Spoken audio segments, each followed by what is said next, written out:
I gave my stepmom a special gift at her baby shower, saying I couldn't wait to meet my baby brother. She smirked and said, "You're not part of this family, you never were." Everyone laughed, until I told them what was hidden in the gift. Now she's calling nonstop, but I'm not picking up. "I'm so happy for you," I said, handing Laura the box. "Can't wait to meet my little brother." The room fell quiet. Every eye in that pastel-decorated living room turned to me, stepdaughter, 17, apparently still the family mascot when it's convenient. Laura, my stepmother, looked up from her mimosa and gave me that smug, stretched smile she always used when she was about to say something nasty dressed as polite. She didn't even take the gift from my hands. Instead, she tilted her head slightly. "That's sweet," she said. "But I don't know why you're acting like this matters to you." I blinked. "What?" She took another sip, eyes never leaving mine. "You're not part of this family. You never were." There it was. Raw, unfiltered. Delivered with the same voice she used when talking to her Pilates friends about gluten. A beat of silence. Then, laughter. From her friends. From Aunt Carrie. Even my cousin Alana chuckled into her wine like Laura had made some kind of sassy joke. But it wasn't a joke. My father didn't laugh. He didn't even look at me. He just sat there, eyes fixed on a plate of tiny sandwiches like he was wishing he could disappear. "Oh, come on, sweetheart," Laura added, brushing invisible lint off her designer maternity dress. "Let's not be dramatic. It's just, this is our celebration.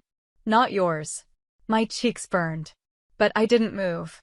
I'd rehearsed this moment in my head 100 times. Not this exact moment, because I hadn't expected her to humiliate me in front of 20 people. But I had been prepared for her to push. What she didn't know was, I'd come prepared to push back harder. "I made something for the baby," I said, still holding the box. "Took me 3 weeks." Laura raised an eyebrow. "I'm sure it's thoughtful." She turned away. "Just leave it on the gift table. Someone will open it later." "Someone," I repeated. She didn't even flinch. I walked over to the table, placed the box right in the middle between the diaper cake and a framed sonogram, then turned back toward her.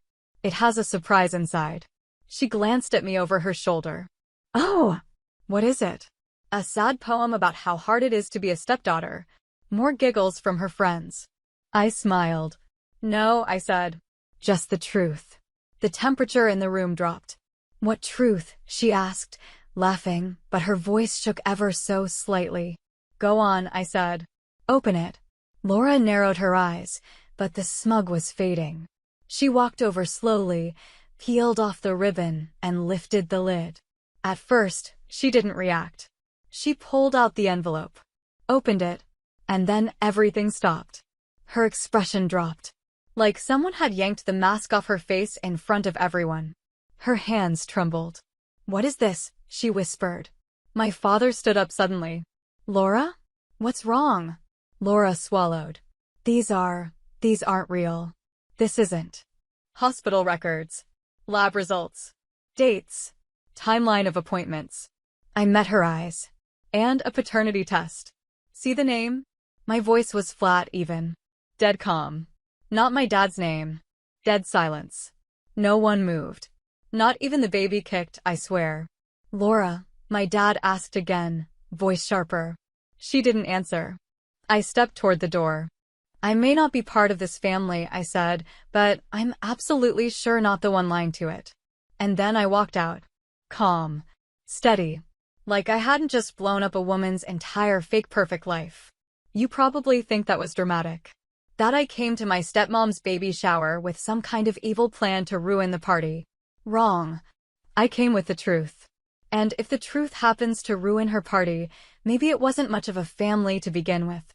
Let me rewind a bit. My mom died when I was 9. Car accident. One of those wrong place, wrong time stories you read in the paper. It wrecked my dad. I mean, he acted wrecked. For about 6 months. Then he met Laura. Laura was everything my mom wasn't. Where my mom was warm and chaotic and kind, Laura was cold, composed, and fake nice. My mom wore sweats to grocery stores. Laura wore lipstick to vacuum. Within a year, they were married. I was 10. And just like that, I became the extra. The shadow. The walking, talking reminder that my dad had a life before Laura, and that Laura wasn't the first. She hated that. I tried to play nice at first. I really did. I called her Laura, not Mom, because she told me it made her uncomfortable. She made that clear on day one. She also made it clear I wasn't allowed to put my school drawings on the fridge, or keep toys in the living room, or interrupt her yoga time. By the time I was 12, I'd stopped asking for anything. And my dad? He just drifted more and more into her. If she sighed, he asked what was wrong. If I spoke, he asked if I could lower my voice. He used to make pancakes with smiley faces. By the time I was 13, I was eating dry cereal alone while they posted matching selfies at brunch. But I survived. I got good grades. I worked part-time jobs. I kept my head down. And Laura? She got everything. Vacations. Spa days. New SUV every 2 years. My dad even remodeled the kitchen because the countertops didn't inspire her. I was invisible in my own home. Until, of course, Laura got pregnant. That changed everything. Suddenly there were balloons in the hallway, baby name lists on the fridge, ultrasound photos taped to the mirror in the entryway. And me? Oh, can you keep it down? She's napping. Don't leave your homework on the kitchen table. It's baby shower planning space now. Why don't you go stay with a friend this weekend? We're doing the gender reveal. Like I was some stray they were trying to politely evict. It was during one of those nights, eating dinner alone in my room, again, that I noticed something weird. Laura's prenatal appointment schedule, printed out and left on the kitchen counter. I glanced at it without thinking. Except, the dates didn't line up. I'm good at math. Obscenely good. And I knew, down to the week, when they'd announced the pregnancy. Only the record said she was nearly 3 weeks further along than she should have been. Weird, right? I didn't say anything at first. I figured maybe I was wrong. Maybe she messed up the dates. But something didn't sit right. So I started watching. She was paranoid about her phone, always turning the screen face down, never letting my dad near it. One night, she left it charging in the kitchen. I know. I shouldn't have looked. But I did. And I found messages. Not many, she'd deleted most. But I found one from a number labeled Layla's husband that said, "We need to talk about the baby. You promised." That was all I needed. I started digging. I found receipts, clinic records, appointment confirmations. I even found a folder in the cloud my dad paid for where Laura had scanned her labs. Some were under a different name. Some were dated before she even pretended to know she was pregnant. She was hiding everything. That's when I decided I wasn't going to be quiet anymore. Because I was tired. Tired of being erased. Tired of my father choosing her silence over my existence. Tired of pretending like this woman was anything close to family. So I printed everything. Made copies. Organized the evidence. And then I wrapped it. Tucked it between baby socks and a handmade scrapbook I spent actual hours on, because despite it all, I thought maybe, my baby brother deserved to know someone gave a damn. The week before the shower, I told my dad I'd be attending. His response? Just don't make it about you. That stuck in my throat like broken glass. When I got to the party, Laura gave me a once-over like I was a piece of gum stuck to her rug. You showed up, she said flatly. I figured you'd be too busy. I smiled. Well, you know me. Always trying to impress the woman who calls me the leftover. She blinked. Excuse me? Oh, don't worry. I read the texts. Her eyes went cold. That's when I knew she was scared. Good. The rest you know. The gift. The reveal. The silence that could have shattered glass. But what you don't know, the real aftermath hadn't even started yet. Because Laura may have looked stunned in that moment.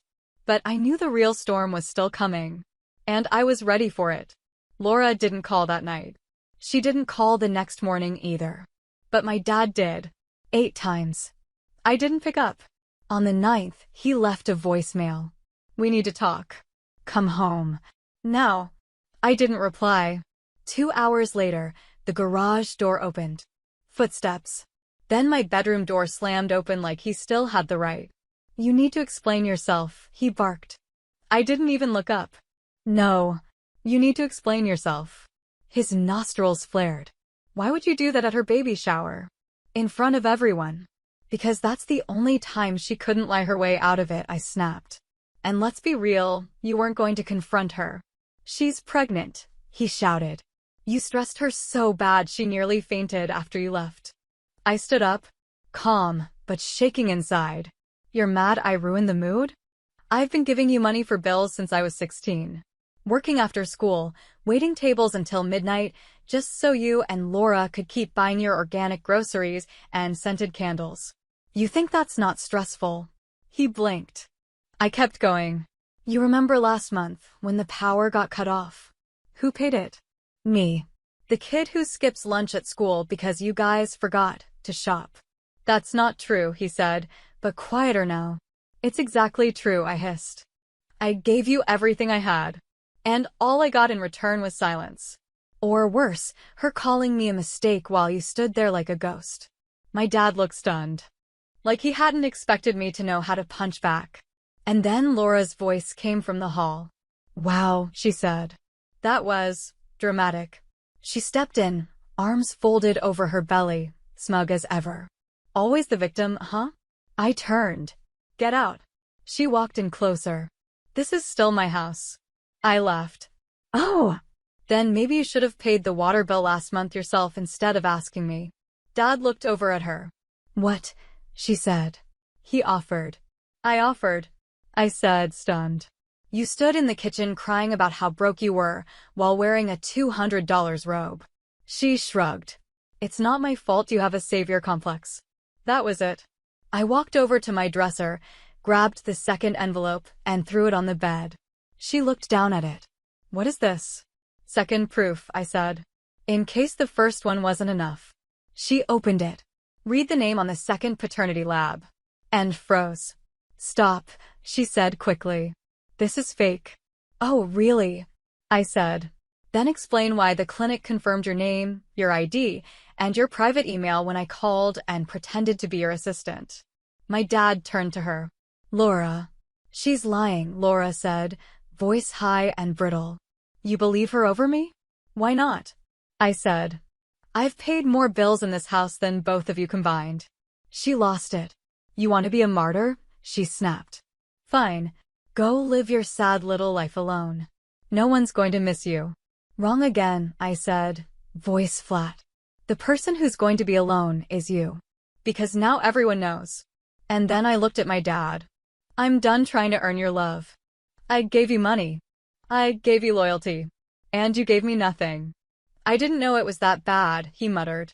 You didn't care enough to ask, I said. And now it's too late. I grabbed my bag and walked to the door. You'll regret this. Laura yelled after me. I paused, turned back just enough to smile. No, I said. But you will. Every time your phone rings and it's not him calling you back. And then I left. For the last time. I walked out. Not running. Not crying. Not slamming doors for effect. Just steady steps, a backpack on my shoulder, and silence in my chest where panic used to live. The air outside felt colder than it was, maybe because, for the first time, no one was watching me leave. I didn't look back. And no one came after me. At first, I thought they wouldn't reach out at all. Like the moment was so nuclear they'd pretend it never happened. But I should have known better. The silence lasted 2 hours. Then my phone lit up. First it was Dad. 8 calls. All in a row. I let them ring out. The 9th one came with a voicemail. We need to talk. Come home. Now. Don't make this worse. I didn't respond. Then came Laura. Different number. No caller ID. Like she thought I'd block her. If you don't come back and fix this, your father might leave me. Do you want to destroy this family completely? No, Laura. I'm not destroying it. I'm just finally refusing to keep it alive with my blood. I was sitting on a bench outside a 7-Eleven, sipping on a warm Sprite and watching the screen blink again. It was funny in a way. For years I wanted them to care. To notice me. Now they couldn't stop reaching for me. And all I wanted was distance. That night I crashed on my friend Eli's couch. He didn't say much, just handed me a blanket and a key. Before going to bed, he turned back and said, "You know, you actually look calm. Like, you're finally breathing." I didn't realize until that moment that he was right. 2 days. That's how long it took. Then the next wave hit. Aunt Cheryl texted first. "We had no idea, honey." Everyone was stunned. "Laura's trying to twist the story. But your dad, he looks like he hasn't slept since." I didn't answer.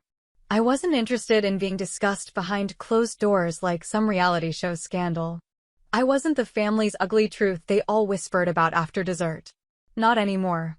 But the third day my phone rang again. Dad. I wasn't going to pick up. I really wasn't.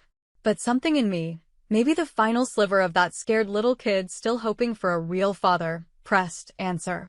"Hey," I said, voice cold. "It's me," he replied, like I didn't already know. His voice sounded cracked, like he hadn't used it in a while. Or maybe like it had been through too many arguments. "Laura's gone," he said after a pause. Took a bag and went to her sister's. She said it's just temporary. I stayed silent. She says the test is fake. That you're trying to hurt us. But I looked over everything. What you showed. The clinic dates. The paternity lab. You didn't lie. I know. He inhaled through his nose like he was bracing himself. "I didn't know about the money," he added. "She said a friend was helping us with bills. Groceries. Utilities." I let out a short, joyless laugh.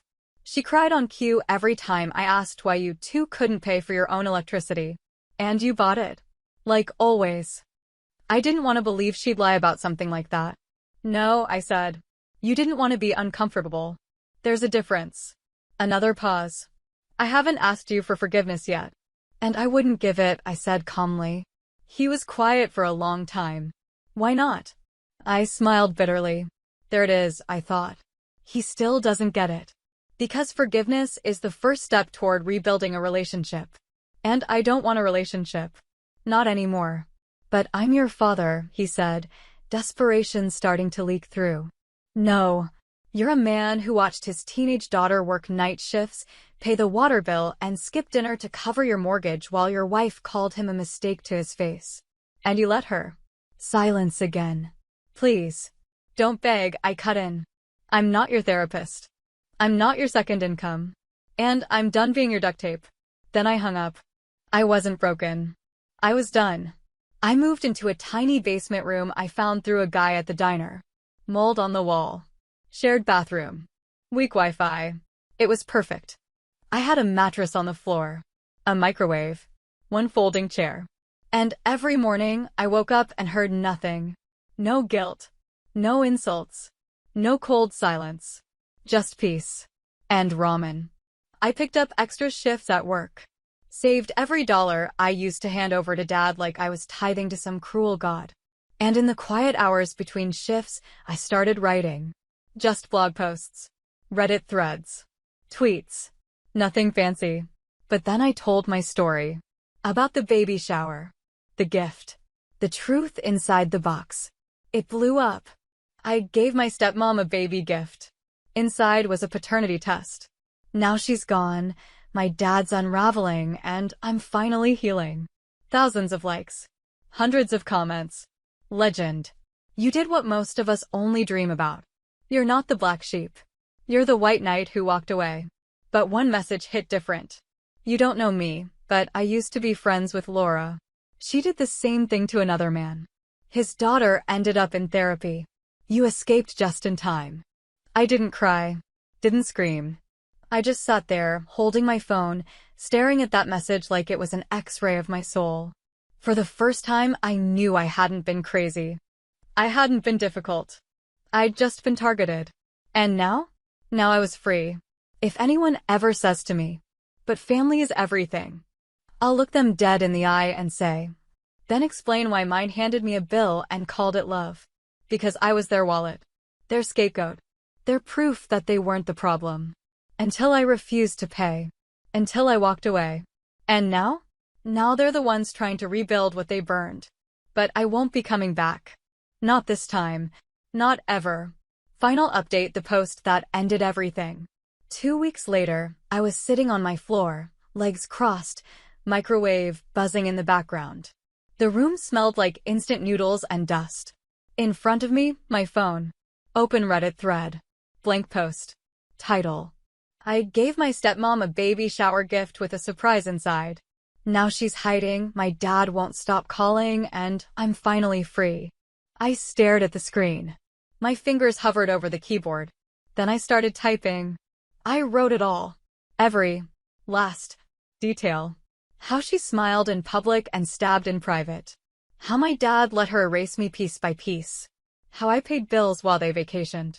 How I waited tables while they judged me. And how I slipped truth into a baby box and blew apart their fake perfect image. I didn't censor anything. I didn't protect anyone. Because they never protected me. I hit post. And then I waited. It started small. A few comments. A dozen upvotes. Then, it exploded. Thousands. Tens of thousands. People were sending me awards.